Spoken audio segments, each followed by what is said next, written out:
Hey guys, how you doing? I hope your weekend went well. Something came across my radar yesterday.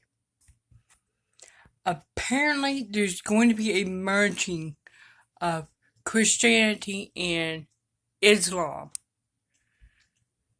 This is the product of a very well educated man at the Vatican and others. They're supposed to be well educated, and yet they don't understand a simple concept that you cannot force people to believe something that they do not believe.